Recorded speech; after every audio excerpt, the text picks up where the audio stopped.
देखिए, मैं कोरोना को आप भी पढ़ रहे हैं, डील कर रहे हैं, मैं भी पढ़ रहा हूं, मैं भी डील कर रहा हूं। मैं अगर उस बहस पर करने आया तो बहुत ज्यादा फिर आप कहेंगे कि आप पॉलिटिसाइज कर रहे हैं। आप अभी तक 2.5 लाख आपने टेस्ट हुए हैं देश में। आप मुझे आप दे सकती है सरकार पूरा स्टैटिस्टिक्स के किन किन रीजन में कहा किए, कहा किए, किन किन लोगों के किए। अच्छा, अब आप ये भी कहना चाहते हैं कि भाई मुस्लिम इलाकों में टेस्ट नहीं किए सरकार ने जाके? 12,000 के करीब। ये नहीं सर, खुल के बोलिए ना तस्लीम साहब।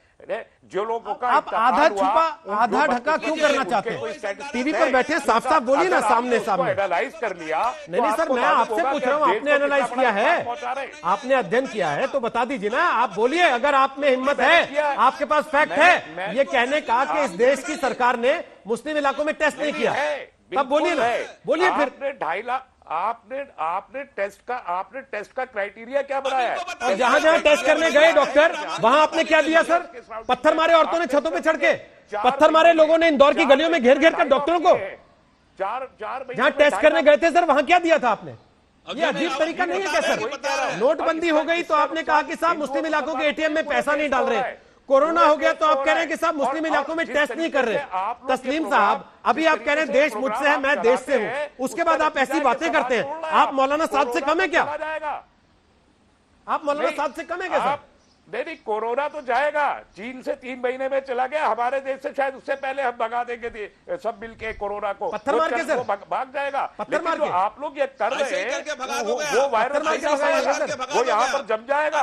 वो अगर जमा तो उसका नुकसान किसको है? क्या वो देश को नुकसान नहीं होगा? नहीं, अब आपको अगर आईना दिखा देंगे सर तो आपको बुरा लगना लग जाएगा तुरंत। आपको आईना दिखा देंगे तो आप ये कहेंगे कि हम देश को नुकसान पहुंचा रहे हैं। सर, ये आपके साथ बैठे हैं एमएच खान साहब, अमूमन देश के बहुत सारे राजनीतिक मामलों पे प्रधानमंत्री जी ने कहा था, प्रधानमंत्री जी ने कहा कि किसी को नौकरियों से ना निकाला जाए। आप बताइए मीडिया में क्या हो रहा है? कितने लोग नौकरियों में हैं, कितने लोग निकाल दिए गए, कितना सैलरी कट हो रहा है? नहीं, मेरी भी बात सुन लीजिए ना सर।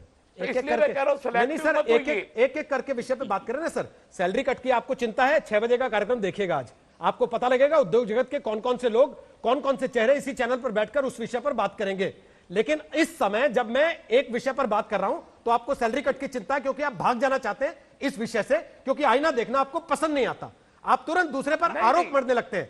यही एमएच खान जब राजनीतिक मामलों में आपके समकक्ष, आपके समानांतर उन्हीं बातों पर बोलते हैं और वैसा ही बोलते हैं जैसा आप वैचारिक तौर पर आपके नजदीक होते हैं तो आपको अच्छे लगते हैं, लेकिन आज आपको वो बुरे लगने लग जाएंगे क्योंकि वो आईना दिखा रहे हैं आपको, क्योंकि दबे छुपे आप तो उनको कुछ नहीं, वही मौलाना साहब जैसी बातें कर रहे हैं जिनका अलग मंत्रालय बनवाइए।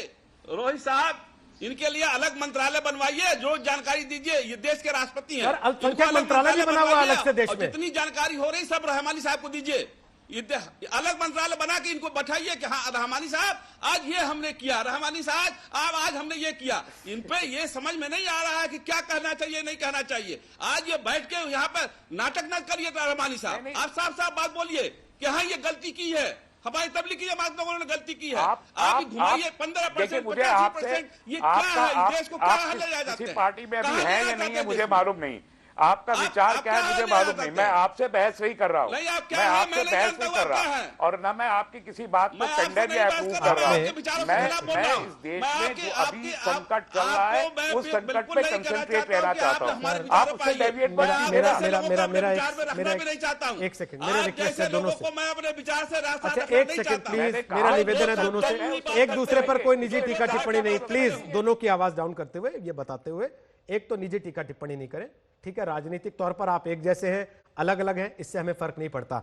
देश इस समय जिस संकट के दौर से गुजर रहा है उसमें जरूरी है कि सबकी सोच, सबकी दिशा, सबका तरीका एक ही हो। लेकिन उसमें भी अगर यह तलाशा जाएगा कौशल कांत मिश्रा कि जाओ जरा चेक करके आओ किन इलाकों में ज्यादा टेस्टिंग हुई, किन इलाकों में कम, तो फिर लोग क्या समझेंगे?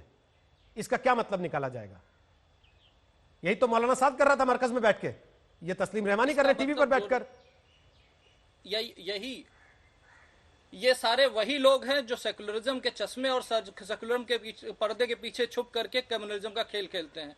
अगर हम इसको शुरू से देखना शुरू करें, पल्स पोलियो की ड्रॉप हो, चाहे हम दो हमारे दो का नारा हो, चाहे आज का कोरोना हो, एक पर्टिकुलर ग्रुप, अब तस्लीम रमानी साहब बोल रहे थे ना, आखिर इसके पीछे सोच क्या है, रीजन क्या है? तस्लीम रमानी जी आप हमारे साथ आइए, आके आवाज उठाइए, सबसे पहले सोच ये है कि जो आपके मदरसे चल रहे हैं, उस मदरसे का जो कैरिकुलम है वो मॉडिफाई होना चाहिए, वो चेंज होना चाहिए, वो सेंटर बोर्ड के साथ एसोसिएट होना चाहिए। उसमें क्या पढ़ाया जाता है, क्या लिखाया जाता है। अगर आप सच में सोच सही चाहते हैं तो आइए इसी चैनल पर बैठ के आज पूरे नेशन से कहिए कि हाँ, जो पूरा जो मदरसों में पढ़ाया जाता है उसको चेंज किया जाए, उसको नेशन के पॉइंट ऑफ व्यू से ले जाया जाए। अगर आप सॉल्व करना चाहते हैं, लेकिन यहाँ पे सोच की बात है ना, ये मसला है। इसमें आइडियोलॉजी की बात नहीं है, इसमें सोच की बात है। एक सेकंड कौशल जी, ये माइंडसेट नहीं है। प्रॉब्लम कहाँ है? आप प्रॉब्लम सॉल्व करना चाहते हैं। इनको कुछ पता नहीं है। प्लीज एक अगर ये सेकंड। ऐसी रहमानी साहब, आपको तो पता है ना, आपको तो पता है ना, आप मुझे केवल ये बता दीजिए तस्लीम रहमानी, वो औरतें मुरादाबाद में डॉक्टरों पे पत्थर क्यों फेंक रही थी? एक कारण दे दीजिए, जस्टिफिकेशन, एक जायज जस्टिफिकेशन दे दीजिए, उसके बाद आपसे कोई सवाल नहीं करेगा। आप बता दीजिए क्यों पत्थर फेंक रही थी वो डॉक्टर्स की टीम पर? वो डॉक्टर बंदूकें लेके गए थे, वो डॉक्टर गोलियां चला रहे थे, वो डॉक्टर लाठी चला रहे थे, वहां क्या कर रहे थे? बताइए ना, क्यों उन पर पत्थर फेंका गया था?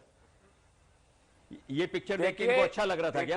वो जो कर रही थी वो गलत कर रही थी, वो किसी भड़कावे में थी या किसी गलत फहमी में? वो भड़कावा किसका था? मौलाना साद का या आप जैसे किसी आदमी का जो टीवी पर बैठकर उसको कवर अप कर देगा? उन्हें पता था। लेकिन मुझे ये बताइए, मुरादाबाद के एक मोहल्ले को आप प्राइम टाइम में डिस्कस कर रहे हैं। सर, दिल्ली का एक मोहल्ला 6 महीने टीवी पर चलता रहे, आप रोज उस पर नोट कमाएं बैठकर, तो कोई दिक्कत नहीं है। लेकिन मुरादाबाद का मोहल्ला, क्योंकि आपको बुरा लगता है, उस पर चर्चा नहीं होनी चाहिए। दिल्ली के एक मोहल्ले को आप पूरी देश भर में मिसाल बनाना चाहते थे कि हर शहर में वो मोहल्ला खड़ा कर देंगे, लेकिन मुरादाबाद के मोहल्ले से आपको बुरा लग रहा है। तस्लीम रहमानी, जितना आप बोल रहे हैं उतना एक्सपोज हो रहे हैं, समझ रहे हैं इस बात को? आप सूरत पे भी कीजिए, आप बॉम्बे सर, सूरत पे भी कल था, बॉम्बे पे भी कल था, अहमदाबाद पे भी कल था, हैदराबाद पे भी कल था। आपको बार बार बता रहा हूं, जिस मसले पर आप एक्सपोज हो रहे हैं उससे आप भागना चाहते हैं, इसलिए आपको बाकी सबकी याद आती है।